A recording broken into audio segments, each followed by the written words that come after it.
نبی کریم صلی اللہ تعالیٰ علیہ وآلہ وسلم کہ جو مدینے کے لوگ تھے نا، انہوں نے بڑی قربانیاں دی تھی، اپنی جگہ دی شہر میں۔ یہ مدینہ وہ واحد شہر ہے جو بغیر تلوار کے فتح ہوا۔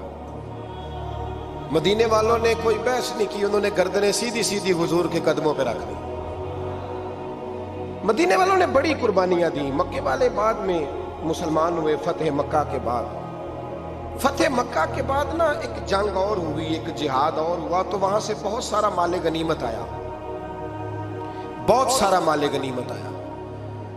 اسلام میں حکم ہے کہ جو آدمی نیا نیا کلمہ پڑھتا تھا نا، تو اس کے رشتہ دار اسے چھوڑ دیتے تھے، تعلق ٹوٹ جاتا تھا، تو پھر حکم دیا گیا کہ تالیف قلب کرو۔ مؤلفۃ القلوب ایک پورا عنوان ہے، ان کو مال دو تاکہ وہ گھر بنا لیں، کاروبار کر لیں۔ تو نبی کریم علیہ السلام نے نا جن لوگوں نے مکے میں تازہ کلمہ پڑھا تھا نا، ان کو ذرا مال زیادہ دیا۔ یہ بخاری مسلم ہے، حضور نے ان کو زیادہ پیسے دیے۔ مدینے کے جو نوجوان قسم کے لڑکے تھے نا چند، ان میں سے ایک دو نے کہا کہ حضور کے وہ رشتہ دار ہیں نا قریبی، تو رشتہ داروں سے پیار کرنے کا حضور حکم بھی دیتے ہیں، اس لیے نبی پاک نے ذرا توجہ زیادہ فرمائی ہے، وہ بھی ازرائے محبت۔ جیسے بندہ کہہ دیتا ہے نا کہ ماشاءاللہ اب تو اپنا بیٹا مل گیا ہے، ماشاءاللہ بھائی بھائی بیٹھے ہو اب مل کے، اس طرح ازرائے۔ سمجھ آ رہی ہے میری بات کی؟ جن لفظوں میں بات بیان کر رہا ہوں ان لفظوں میں سمجھیے گا۔ محبت کے ساتھ کہا کہ وہ اپنے ہیں نا حضور کے، اس لیے حضور کا دل چاہا ہے، حضور حکم دیتے ہیں کہ اپنوں سے صلہ رحمی کرو، اس لیے نبی پاک نے زیادہ دیا ہے۔ بس وہ ایک آدھ آدمی نے بات کر دی تو بات چلنے لگی، چلتے چلتے چلتے چلتے نہ وہ بات میرے محبوب تک بھی پہنچ گئی۔ ترکی خیمے میں حضور بیٹھے تھے تو نبی کریم علیہ السلام نے فرمایا بھائی اس طرح کرو، مکے والا کوئی بندہ نہ آئے، صرف مدینے والوں کو بلاؤ، صرف نام لے مدینے والوں کا، صرف مدینے والوں کو بلاؤ، فقط ان سے بات کرنی۔ مدینے کے لوگ آ گئے، اللہ کے حبیب نے گفتگو شروع کی۔ بات پہلے بھی ہوتی تھی پر آج رنگ نرالا تھا۔ نبی کریم علیہ السلام فرمانے لگے مدینے والوں، میں نے یہ بات سنی ہے کہ تم نے کہا ہے کہ حضور اب صلہ رحمی کی وجہ سے ان کو زیادہ نوازنے لگے ہیں۔ عرض کی یا رسول اللہ، وہ ایک آدھ نوجوان نے بات کی ہے، وہ ہماری مشترکہ رائے نہیں۔ حضور علیہ السلام آج بات کرنے لگے تو آج جذبات کا رنگ نرالا تھا۔ محبوب فرمانے لگے تم کہو کہ یا رسول اللہ، مکے والوں نے تو آپ کو تکلیف دی تھی، مجبور کیا تھا مکہ چھوڑنے پہ، ہم نے پناہ دی تھی، آپ ہم نے جگہ دی تھی، اپنا شہر پیش کیا، کہو۔ مدینے کے لوگ رونے لگے، عرض کرنے لگے حضور ہم کون ہوتے ہیں اللہ کے نبی کے لیے کوئی چیز دینے والے، تو اللہ رسول کا احسان ہے کہ آپ یہاں آئے۔ حضور علیہ السلام فرمانے لگے تم کہو یا رسول اللہ صلی اللہ علیہ وسلم، یہ تو تلواریں لے کے آئے تھے بدر اور احد میں، ہم نے سینے پیش کیے تھے آپ کی حفاظت کے لیے، کہو۔ عرض کی یا رسول اللہ، حضور وہ نوجوانوں نے بات کر دی، ہمارا مشترکہ معاملہ نہیں۔ مدینے کے لوگ روتے ہیں، حضور وہ تو اللہ رسول کا احسان ہے کہ آپ یہاں آئے۔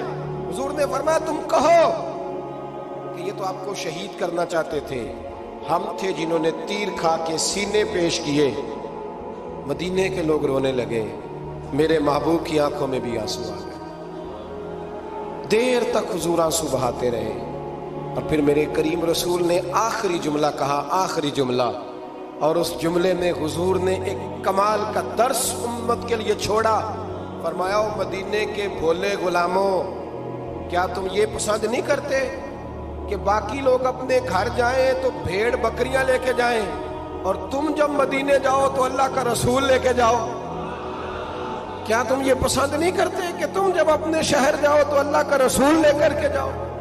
او بھائی، کیا ہم یہ پسند نہیں کرتے کہ باقی لوگ بینڈ باجا، شو بازیاں، شوخیاں اور معاذ اللہ بے حیائیاں، فحاشیاں، عریانیاں جمع کریں، اور ہمارے حصے میں مصطفیٰ کی نعتیں آ جائیں، اللہ کا ذکر آ جائے، قرآن پاک کی تلاوت آ جائے، دعا آ جائے، اذکار آ جائے؟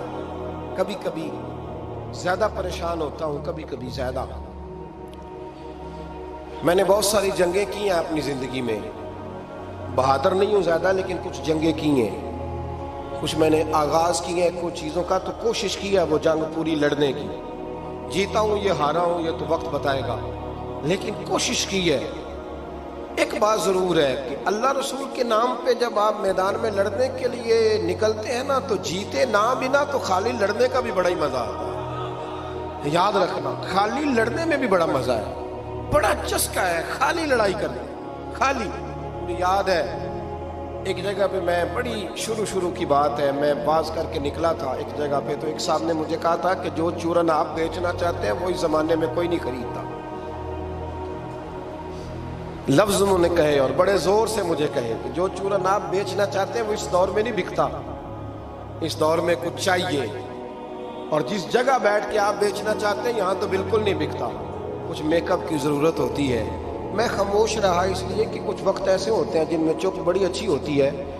پھر کچھ عرصے کے بعد ان صاحب کا مجھے فون آیا کہ آپ ہمارے ادارے میں بھی آئے. تو میں نے کہا آپ چورن خرید لیں گے میرے والا؟ آپ خرید لیں گے چورن؟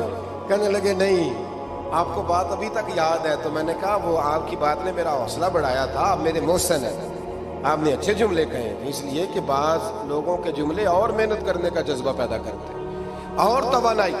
اپنی زندگی میں یہ سمجھ لیں کہ اللہ رسول سے تعلق لگانا ہے تو پھر اس کو انشاءاللہ بول کے بتائیے.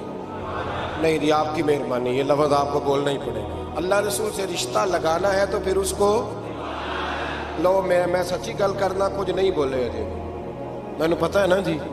آپ اللہ رسول سے تعلق لگانا ہے تو پھر اس کو انشاءاللہ نبھانا ہے اللہ کے فضل سے. اور کہا وَلَا تَمُوتُنَّ إِلَّا وَأَنْتُمْ مُسْلِمُونَ، مرتے دم تک مسلمان رہنا، مرتے دم تک. حضرت عبداللہ مزنی رضی اللہ تعالیٰ عنہ کے بارے میں حضرت ابو ایوب انصاری فرمایا کرتے تھے کہ لوگوں کو مال اور دولت پر رشک آتا ہے، مجھے اس صحابی کی موت پر رشک آیا. یعنی مرنے کی کیا بات ہے، مجھے مزہ آیا. کہا کس طرح؟ فرمانے لگے عصر کے وقت نبی پاک نے انہیں دفن کیا، عصر کے وقت، اور جب ہم دفن سے فارغ ہوئے تو مغرب کا وقت ہو گیا تھا. اللہ کے رسول نے ان کی قبر پر پڑھا دعا کیا فرمائی؟ حضور فرمانے لگے اے اللہ عصر کی نماز تک میں اس سے راضی تھا، عصر کے بعد دفن کیا تو فرمایا عصر کی نماز تک اللہ میں راضی تھا، تو بھی اس سے راضی ہو جا. فرماتے مجھے رشک آیا اس شخص کے دنیا پہ جانے پر کہ یہ انداز بھی ہوتا ہے.